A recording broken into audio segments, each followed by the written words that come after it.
우리 사랑하는 성도 여러분, 내일부터 우리 교회가 속해 있는 대한예수교 장로회 보수합동측 미주연합노회가 열리게 됩니다.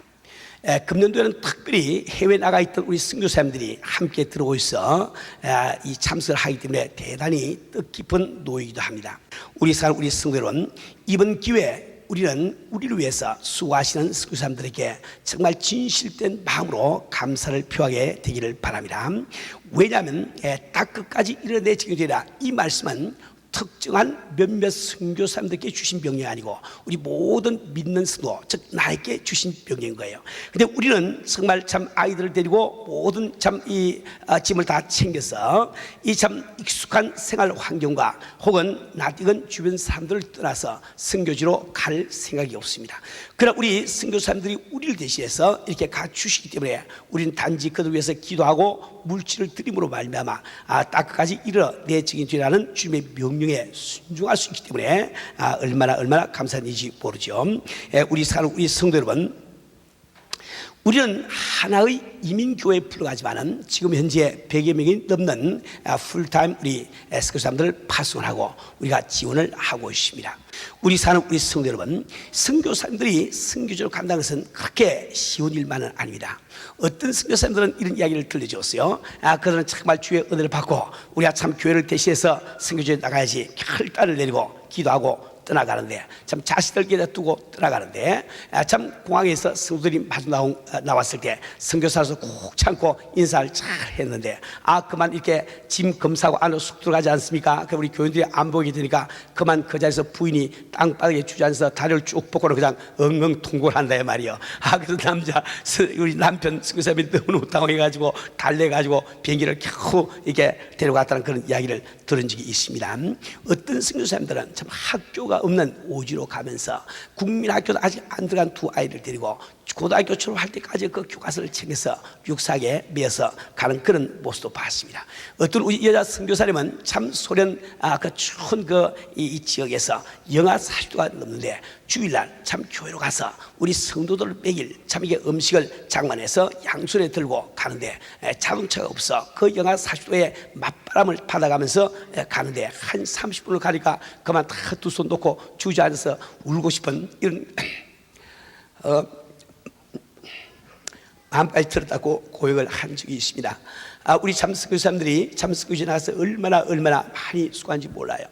제가 참 이렇게 이 아마존강 장글 이야기를 들었지만은 참 우리 선교국에는 아주 구초 거기 가더라도 얼마나 더운지 몰라요. 밤중에도 아주 땀이 완전 누워있어 그냥 땀이 철철 이게 흐릅니다.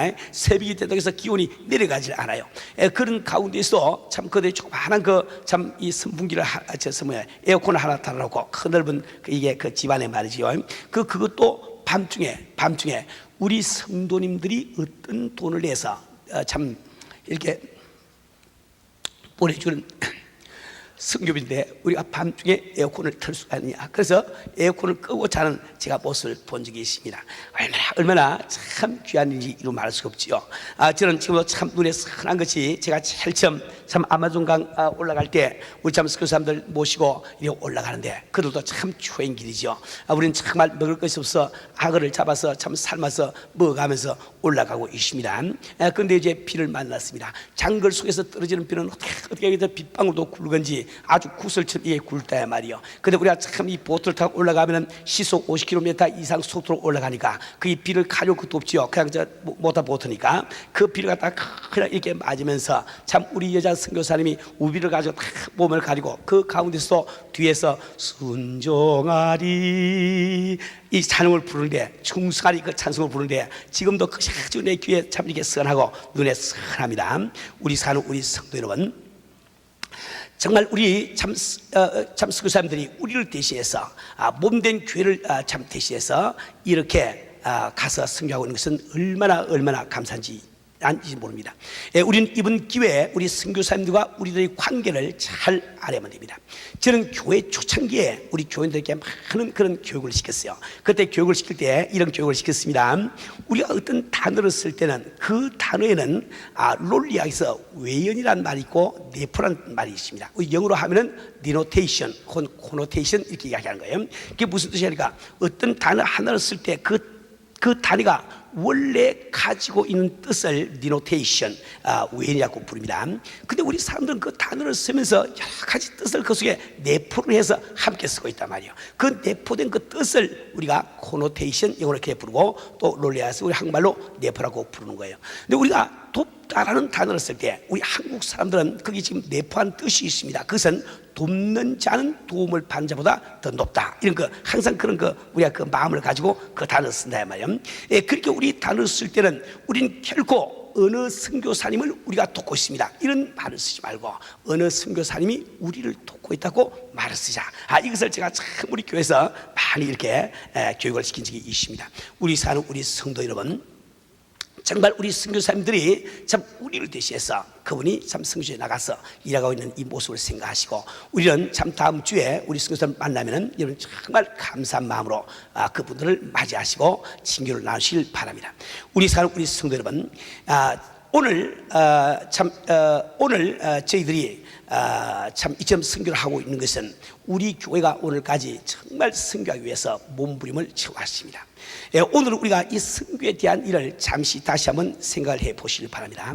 선교라고 하는 것은 절대로 선택의 문제가 아닙니다. 어느 교회가 원하면 선교를 할 수 있고 원하지 아니하면 안 할 수 있는 이런 문제가 아니에요.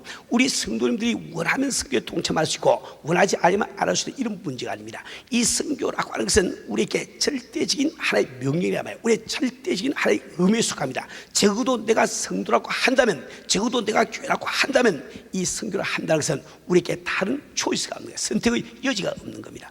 우리 사는 우리 성도 여러분, 왜냐하면 우리 주님께서는 바로 이 복음을 다 끝까지 전파하고 하는 것이 우리에게 주신 지상 명령이기 때문에 그렇다 말이에요.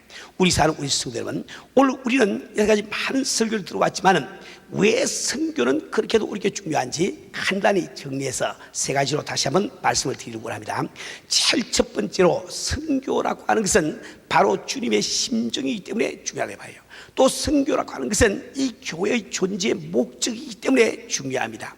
또 세 번째로 이 선교라고 하는 것은 우리 성도의 삶의 궁극적인 목적이기 때문에 선교라는 것은 중요합니다. 먼저 선교가 우리 주님의 신비한 뜻이 무엇일까요? 여러분, 이 66권 성경 말씀을 통해서 하나님께서 우리에게 보여주시는 그 심정을 보시면 바로 그분께서는 악인이 죄 가운데서 멸망하기를 원하지 아니하셨는가, 이것이 바로 그분의 심정임을 잘 알고 있습니다. 우리 아버지께서는 우리가 죄 가운데서 멸망하기를 얼마나 원치 아니하시니까 그분은 죄 없인 독생자를 이 땅까지 보내시고 그분을 십자가에 다시까지 하시면서 우리를 구원하기를 원하신다 말입니다. 우리 사는 우리 성도 여러분, 그런데 저는 은혜를 받은 다음에 성경을 읽으면서 우리 예수님께서 예루살렘 도성을 향해서 눈물을 흘리시는 장면을 보면서 굉장히 큰 감명을 받은 적이 있습니다. 예수를 영접하지 않기 때문에 멸망할 수밖에 없는 그 예루살렘의 거민들을 위해서 우리 예수님이 우신다는 뜻이 뭘까요? 그것은 바로 우리 아버지께서, 우리 하나님께서 우신다는 뜻입니다. 예수를 믿지 않기 때문에 지옥에 갈 수밖에 없는 그 참 예루살렘 성민을 위해서 우리 주님의 두 뺨에 눈물이 흐른다는 뜻이 뭡니까? 그것은 바로 우리 하나님의 두 뺨에 눈물이 흐르는 뜻과 똑같은 거예요. 그런데 저는 그 성경 구절을 읽으면서 이렇게 생각을 했습니다. 우리 하나님은 전능하신데 그분이 눈물을 흘리시까지 하시면서 안타까워하시는 일이면 왜 전능하신 자기의 능력으로 이 세계를 봉화시키지 못할까? 저는 그렇게 생각을 했습니다. 그때 참 이게 당장 그 해답이 왔습니다. 우리 하나님께서는 먼저 믿는 자녀된 우리들을 사랑하신 나머지 우리에게 그 영혼을 구원한 상급을 주기 위해서 그분이 손발이 묶이는 사실을 제가 발견했습니다. 저는 그 사실을 발견할 때 이 선교를 위해서 목숨을 드리라고 작정을 했습니다. 우리 사는 우리 성도는 바로 이 선교라고 하는 것은 참 하나님의 심정이기 때문에 우리는 어쩔 수 없이 선교에 힘을 쓰지 않으면 안 되는 거예요. 두 번째로 선교가 교회의 존재의 목적이라는 뜻은 무슨 말일까요? 우리 사는 우리 성도 여러분, 우리 예수님은 참 우리의 죄를 대신해서 십자가에 십자가를 지기 위해서 이 땅에 오신 것을 우리는 잘 알고 있습니다. 근데 우리 예수님께서 요단강에 가서 요한에게 세례받을 때 성령이 비둘기처럼 임했습니다. 다시 말하면 메시아라고 하는 공적 신분이 시작됐단 말이에요. 그러면 그분께서는 자기의 목적대로 바로 십자가로 달려가서 십자가를 지시면 되겠는데 그분은 그렇게 하지 않습니다. 아주 사복음서를 보시면 우리 예수께서는 비겁하리만큼 유태인들과의 정면 충돌을 피하면서 그 십자가를 지는 날을 뒤로 미룬다 이 말이에요. 그래서 3년 반 동안을 미루다가 드디어 우리 주님은 참 이렇게 십자가를 지게 되는 거예요. 우리 예수님께서 참 그처럼 3년 반 동안에 십자가 지는 일을 미루신 것은 절대로 십자가의 고통이 두려워서 그런 것이 아닙니다. 이 세계에 주님께서 취할 수 있는 그 어떤 것이 있기 때문에 그런 것이 아니죠. 그런데도 불구하고 그분이 3년 반 동안이나 이 지상에 머물기를 원했던 뜻은 뭘까요? 그것은 바로 자기의 제자들을 양산하는 이유였습니다. 우리 예수께서는 왜 그토록 자기의 제자들을 훈련시키고 양산이 원했을까요? 그것은 바로 그들을 통해서 교회를 이룩하기를 원했단 말이에요. 우리 주님은 왜 자기의 몸된 교회를 이 세상에 남기를 그렇게 원했던가? 그것은 이유가 있습니다. 우리 사는 우리 성도 여러분, 우리 주님께서 육신을 입으시고 이 땅에 오신 목적 가운데 한 가지는 바로 하나님의 심정을 우리에게 깨닫게 하시다는 그 목적이 있습니다.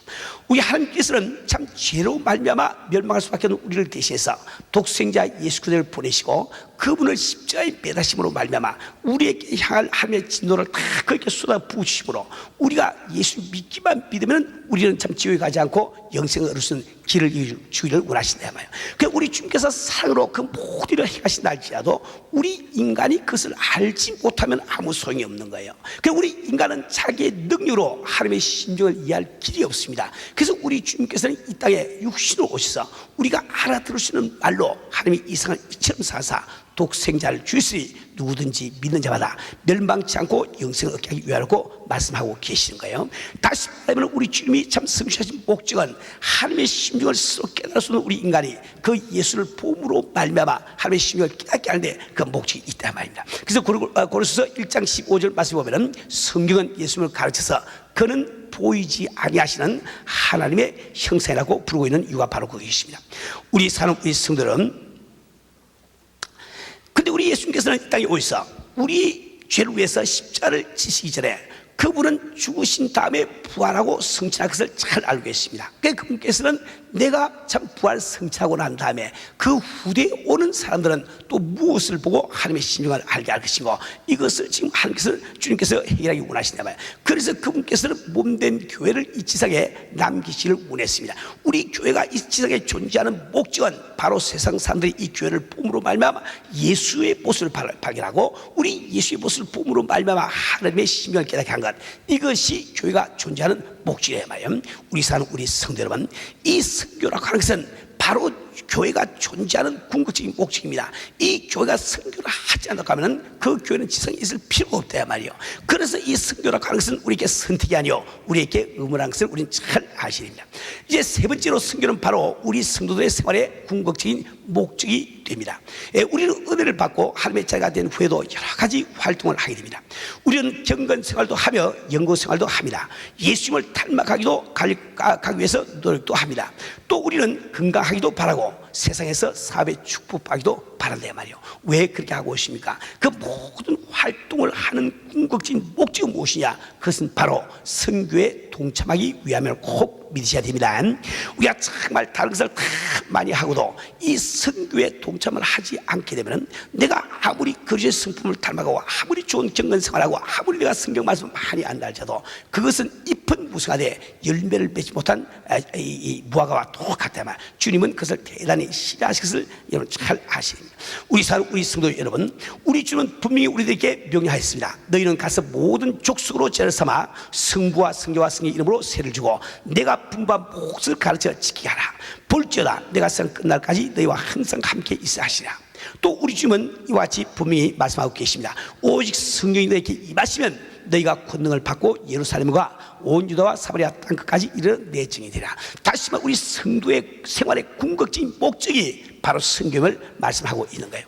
우리 성도 여러분, 우리가 정말 주님의 은혜 가운데 성교에 다시 한번 도약하기 위해서 꼭 필요한 것이 있다고 하면 그것이 무엇인고, 그것은 바로 우리 한 사람 한 사람이 복음에 대한 열정을 새롭게 하는 것임을 꼭 기억하기를 바랍니다. 우리 성도 여러분, 우리는 하나님께서 사도 바울을 통해서 어떻게 그 엄청난 선교의 역사를 이루신지 성경에서 참 잘 알고 있어요. 근데 우리 하나님께서 그 사도 바울을 쓰신 그 이유가 무엇이냐, 그 비결이 바로 오늘 본문 말씀에 나와 있죠. 오직 성령이 각성해서 내게 증거하여 결박과 환난이 나를 기다린다 하시나, 나의 달려갈 길과 주 예수께 받은 사명 곧 하나님의 은혜의 복음 증거하는 일을 마치 하면은 나의 생명을 조금도 귀한 것으로 여기지 아니하노라. 우리 성도 여러분, 이 사도 바울은 복음에 대한 열정 때문에 자기 생명을 포기한 사람입니다. 자기 생명을 향한 열정보다도 복음에 대한 열정이 더 강하기 때문에 그런 결박과 환난이 기다려가는데도 참 담대하게 그곳으로 나갈 수가 있다 말이에요. 우리 성도 여러분, 우리는 참 사도행전에서 사도 바울의 행적에 대해서 많은 것을 배웠습니다. 뿐만 아니라 고린도후서 11장 23절부터 27절 사이에 보면 다음과 같이 기록이 되어 있습니다. 거기 보면은 저희가 그리스도의 일꾼이야 정신없는 말을 하거니와 나도 더욱 그러하더라. 내가 수고를 넘치도록 하고 옥에 갇히기도 더 많이 하고 매도 수없이 맞고 여러 번 죽을 뻔하였으니 유대인들에게 40에 하나 감한 매를 5번 맞았으며 3번 태작으로 맞고 1번 돌로 맞고 3번 파살하는데 일주일을 기쁨에서 지냈으며 여러 번 여행에 강의 위험과 강도의 위험과 동족의 위험과 이방인의 위험과 신의 위험과 광야의 위험과 바다의 위험과 거짓 형제중의 위험을 당하고 또 수고하며 애쓰며 여러 번 자지 못하고 줄이며 목마르고 여러 번 굶고 춥고 헐벗으나 우리 참 사도바울은 고백을 하고 있단 말이에요. 우리 성도 여러분, 우리 사도바울은 참 앞에서 볼기짝을 참 까놓고 태작으로 매를 맞고 난 다음에도 노임을 받으면 또 전도하러 또 갑니다. 그는 옥에 갇힌 다음에도 옥문이 열리면 그는 다시 발걸음을 옮겨서 전도하러 나갔단 말이에요. 그는 돌에 맞아 죽은 줄 알고 사람들이 그 시체를 참 바닷가에 내버렸는데 주변에 기적 같은 손길로 그는 살아났습니다. 그는 부시 일어나자마자 또 피곤한 발걸음을 이끌고 전도하러 가고 있단 말입니다. 우리 성도 여러분, 그는 정말 참 이렇게 파선을 당해서 참 하룻밤과 하루낮을 꼬박 24시간을 그 참 물속에 있다가도 구조가 되면 그는 다시 또 전도하러 또 간다 이 말이에요. 우리 성도 여러분, 바로 하나님께서 그의 복음에 대한 그 참 열정을 보시고 그런 상황 사실을 꼭 우리 기억을 하기를 바랍니다. 우리 성도 여러분, 우리는 정말 세계를 뒤엎을 수가 있어요. 우리 세계를 깜짝 놀라게 하시자 봐요. 저는 처음에 목회식 할 때 우리 성도들에게 그런 말씀을 드린 적이 있어요. 우리는 정말 우리 교회의 사명 가운데 한 가지는 이 20세기 후반기에도 하나님은 자기를 의존하는 사람들, 자기를 의존하는 교회를 통해서 어떤 일을 할 수 있는지 상상하게 보여주자. 저는 그렇습니다. 우리는 정말 오늘 이 시간도 우리가 하나님의 의도로 말미암아 세상을 깜짝 놀라게 하는, 즉 세상을 뒤엎어버리는 이런 그 역사를 먼저 할 수 있는 거예요. 근데 그것을 하기 위해서 필요한 것이 뭐냐? 바로 우리 한 사람 한 사람, 바로 당신 한 사람 한 사람이 귀한 복음에 대해서 열정을 품는 거예요. 나를 구해주신 그 귀한 주님, 그 귀한 복음을 위해서 다시 이 열정을 새롭게 하는 것이 바로 그 기름을 꼭 믿으시길 바랍니다. 우리 지금 우리에게 분명히 약속하시죠. 내가 나를 위해서 부모나 형제나 처자나 자매나 집이나 참 전토나 내 목숨까지 버리고 영생을 받지 않을 자가 없고 이 세상에서 100배로 더 받지 않을 자가 없느냐, 우리 지금 말씀하고 계십니다. 우리가 정말 내 귀한 일생을 들여서 내가 지금 희생할 수 있다고 하면 바로 이 복음을 위해서 열정을 품고 희생하는 것, 이것이 가장 값진 일인 줄 믿으시길 바랍니다. 우리 성도 여러분, 우리는 정말 여러분들이 왜 우리가 이 복음을 위해서 열정을 품어야 되는가, 그 이유를 잘 알아야 됩니다. 우리 시간이 없으니까 간단히 말씀드리겠는데, 복음이라는 것은 참으로 귀한 거예요. 예? 얼마나 귀한 거니까 천사들도 살펴보기를 원한다 말입니다. 이 복음의 귀함을 알고 하면 반드시 하나님의 공의성을 먼저 알아야 됩니다. 하나님은 공의로워야 되기 때문에, 그분 공의롭기 때문에 우리가 죄를 지으면 반드시 심판하게 되어 있단 말이에요. 그래서 참 이 사탄 마귀도 원래부터 사탄 마귀로 태어난 것이 아니에요. 그 사탄 마귀도 하나님이 창조하신 천사장이었다고요. 하나님의 영광을 관리하는 천사장이었다고요. 하나님의 참 총애를 받는 그런 천사장이었지만 그가 한번 범죄할 때 하나님은 자기의 공의성 때문에 그걸 용서를 못하는 거예요. 심판이 임한다. 그래서 영원토록 그는 사탄 마귀가 되지 않습니까? 이번 성경에 보면 악의 영이라고 나오는데, 이 악의 영이라고 하는 것은 3분의 1의 천사가 누가 타락해서 된 겁니다. 그 천사들도 하나님의 성령을 받기 위해서 지으신 피조물이라고요. 그러나 그들이 한 번 범죄할 때 그들 용서할 길이 없다. 그런 하나님의 공의성 때문에 어쩔 수가 없는 거예요. 그런데 인간은 어떻게 그렇게 100번 1000번 만변씩 그렇게 참 이게 죄를 지어도 예수만 믿으면 용서함을 받을 수 있게 되는지 천사가 볼 때는 너무 놀라우니까 그 참 복음을 천사도 살펴보기를 원하고 되어 있다 말이에요. 우리 사는 우리 성도들은 우리가 받던 이 복음이 얼마나 귀한 것인지 이 사실을 조금 깨달입니다. 뿐만 아니라 이 복음은 우리 주님 우리 허락하시기 위해서 엄청난 희생과 값을 치르셨습니다. 오늘 제가 그 설명 다 하지 않겠어요. 정말 우리 주님께서 십자가 지시고 큰 모진 고통 고난 받으시고 참 죽음을 참 이렇게 자초하시고 그리고 그 참 형성을 자기 영혼 후까지 참 파손시켜 가시면서까지 우리에게 허락하신 이 복음, 이것이 우리에게 얼마나 귀한지 모르죠. 뿐만 아니라 이 복음이야말로 모든 세상 사람들이 필요로 하고 있는 가장 급한 것이 바로 복음이다 말이에요. 우리 살고 있는 여러분, 저는 이 복음에 대한 열정에 대해서 이야기하면서 마지막으로 두 가지만 더 부탁을 드리겠어요. 제일 첫째 한 가지는 우리가 복음에 대한 열정을 품는 이 말이 단지 해외에 나가 있는 선교사님들을 위해서 기도하고 그들을 위해서 물질을 다 들여서 헌금하고 이거 가지고 선교한다고 생각하지 마세요. 반드시 당신이 복음에 대한 열정을 품고 있다고 하면 시간 아껴서 당신 주변에 있는 사람들에게 복음을 전하세요. 그 일을 하지 않는다고 하면 당신은 복음에 대한 열정을 가진 사람이 되지 못합니다. 내가 아무리 많은 헌금을 참 이 선교를 위해서 하고 내가 기도를 오래 한다 할지라도 내가 주변에 전도할 수 있는 기회가 있는데 전도를 하지 않는다면 당신이 지금 딴 것 때문에 지금 헌금하고 있는 거예요. 딴 것 때문에 지금 기도하고 있는 거예요. 그것이 정말 주변의 심정을 알고 선교 때문에 하고 있는 것이 아니다 말이에요. 왜 그런가 하니까 선교라고 하는 것은 우리가 저 소련 땅에 가서 중국 땅에 가서 복음자 그것만이 선교가 아닙니다. 원래 선교 미션에는 네 가지 종류가 있어요. 어떤 학자들이 이렇게 구분을 합니다. 하나는 미션 1, 미션 2, 미션 3, 미션 4. 미션 1은 무엇이고 그것은 내 나라에서 동족에게 우리나라 말로 복음 전하는 것이 미션 1입니다. 두 번째 미션 2는 무엇이고 그건 해외에 나가 있는 우리 동족을 찾아가서 복음을 전하거나 혹은 우리나라를 찾아온 외국인에게 복음을 전하는 것을 미션 2라고 부르는 거예요. 그 다음에 우리가 다른 문화권 다른 나라로 우리가 복음 들고 가서 복음 전하는 것을 미션 3. 그 다음에 이 기독교에서 적대감을 가진 나라에 가서 복음 전하는 것을 미션 4라고 부른단 말이에요.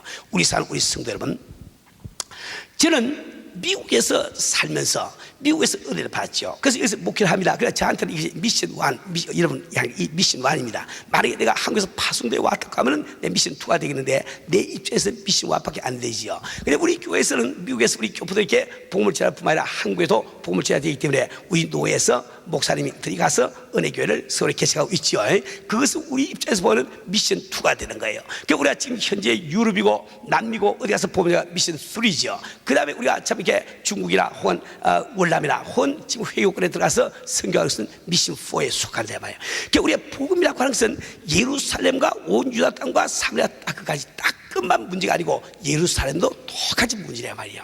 우리가 정말 선교를 위해서 기도하고 선교를 위해서 헌금하면서 내 주변에서 죽어가는 시명들을 위해서 전도하지 않는다고 하면 우리는 올바른 성장시 되지 못합니다. 우리 성도들은 정말 복음에 대한 열정을 가지시고 우리는 정말 선교를 위해서 기도하시고 물질 드릴 뿐 아니라 내가 전도할 수 있는 기회를 찾아서 전도하세요. 그것이 올바른 선교에 대한 우리 태도라서 꼭 기억해야 합니다.